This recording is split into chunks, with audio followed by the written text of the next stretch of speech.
Bawat kababaihan ay may kanya-kanyang kwento. Kwento ng tapang, pag-asa at minsan kwento ng laban.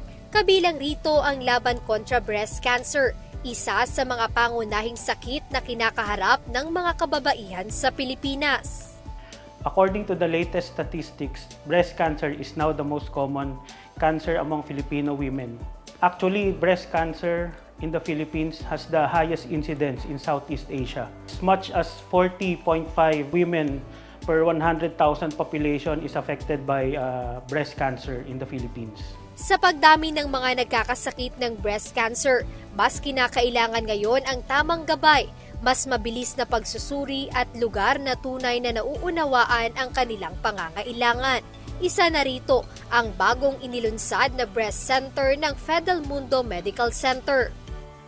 Layunin ng Fidelmundo Breast Center na mag-provide ng quality, accurate at affordable na breast imaging services at breast center services sa mga kababaihan. At hindi lang sa mga kababaihan kundi pati sa mga kalalakihan dahil although bihira o rare, ang mga lalaki ay pwede rin magkaroon ng breast cancer. Dito nagsisimula ang bagong misyon ng Fidelmundo Medical Center, isang tahanan ng pag-asa at mas makabagong pag-aalaga. The goal of our breast center is to provide a one-stop shop where we can have the best imaging, diagnosis, treatment, and support group in one location.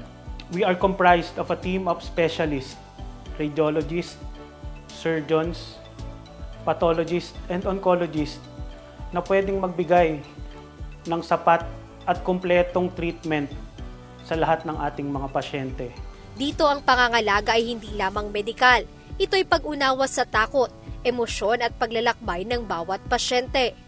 Ang unang kalaban or challenge ng mga pasyente na madadiagnose ng breast cancer, unang-una ay ang fear, anxiety, and denial sa pagkakaroon ng breast cancer.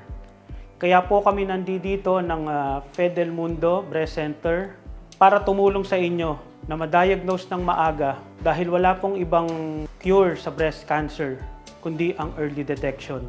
Kaya po sinasabi natin na early detection saves lives. Ito ang simula ng bagong yugto sa pangangalaga ng kababaihan, isang pinto na nagbubukas para sa pag-asa, proteksyon at mas maagang pagtuklas. Ito ang Fidelmundo Medical Center Breast Center, pinag-isang kalinga, teknolohiya at pag-asa.